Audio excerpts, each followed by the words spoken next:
নমস্কাৰ, মই আজি হৈছে 14 ছেপ্টেম্বৰ দেওবাৰ দিনটোৰ কেইটামান গুৰুত্বপূৰ্ণ খবৰ লৈ আহিছোঁ। প্ৰথম খবৰটো হৈছে মণিপুৰৰ ভূমিৰ পৰাই নেপালৰ ৰাজ্যলৈ আহ্বান মোদীৰ। নেপাল ভাৰতৰ পৰম মিত্ৰ নেপালৰ অন্তৰ্বৰ্তীকালীন প্ৰধানমন্ত্ৰী সুশীলা কাৰ্তিক অভিনন্দন মোদীৰ। পৰৱৰ্তী খবৰটো হৈছে মণিপুৰত প্ৰধানমন্ত্ৰীৰ ভাষণ, মণিপুৰৰ সংকল্প আৰু সাহসৰ ভূমি। মই মণিপুৰৰ ৰাইজৰ উৎসাহ প্ৰণাম জনাইছোঁ। আমাৰ চৰকাৰে মণিপুৰৰ যাতায়াতত অধিক গুৰুত্ব দিছে। আমি মণিপুৰৰ ৰেল যোগাযোগ বৃদ্ধি কৰিছোঁ। মই কথা দিছোঁ, মই সদায় আপোনালোকৰ লগত আছোঁ। পৰৱৰ্তী খবৰটো হৈছে কল্পনা পাটোৱাৰীলৈ বিহাৰৰ কলা সন্মান 2025। বিহাৰৰ কলা আৰু সংস্কৃতিলৈ আগবঢ়োৱা অৱদানৰ বাবে বিহাৰ চৰকাৰে আগবঢ়ালে এই সন্মান। পৰৱৰ্তী খবৰটো হৈছে নেপালৰ অন্তৰ্বৰ্তীকালীন প্ৰধানমন্ত্ৰী হিচাপে শপত ল'লে সুশীলা কাৰ্তিকে। পৰৱৰ্তী খবৰটো হৈছে কাইলৈ দিনৰ 11 বজাত দৰঙত উপস্থিত হ'ব প্ৰধানমন্ত্ৰী নৰেন্দ্ৰ মোদী। দৰঙত জনসভা সম্বোধন কৰিব প্ৰধানমন্ত্ৰীয়ে। দিনৰ 1:45 প্ৰধানমন্ত্ৰী উপস্থিত হ'ব গোলাঘাটত। অসম বায়ু ইথানল প্ৰাইভেট লিমিটেড নুমলীগড় শোধনাগাৰ প্লাণ্ট গোলাঘাটত পলিপ্ৰপাইলিন প্লাণ্টৰ আধাৰশিলা স্থাপন কৰিব।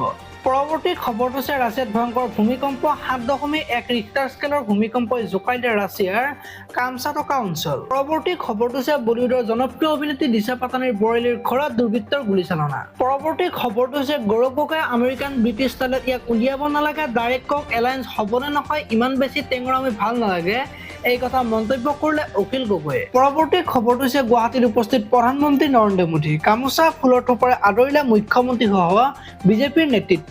পৰৱৰ্তী খবৰটো হৈছে মুখ্যমন্ত্ৰী ডক্টৰ হিমন্ত বিশ্ব শৰ্মাক স্মাৰক হিচাপে উপহাৰ ৰাষ্ট্ৰীয় প্ৰতীক।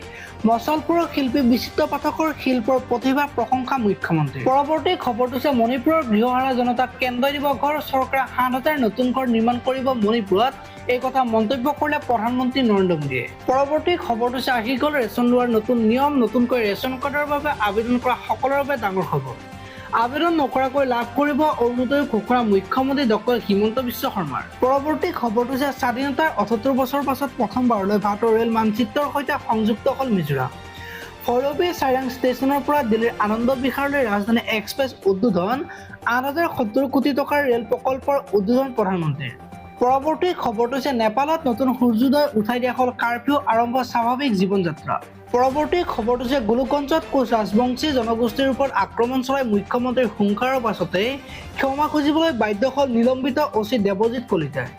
সামাজিক মাধ্যমত ক্ষমা খুজিলে গোলোকগঞ্জৰ নিলম্বিত অচি দেৱজিৎ কলিতাই। পৰৱৰ্তী খবৰটো হৈছে মেঘালয়ৰ প্ৰাক্তন মুখ্যমন্ত্ৰী দিদি নাপাঙৰ দেহাৱসান, 91 বছৰ বয়সত শেষ নিশ্বাস ত্যাগ মেঘালয়ৰ প্ৰাক্তন মুখ্যমন্ত্ৰীগৰাকীৰ।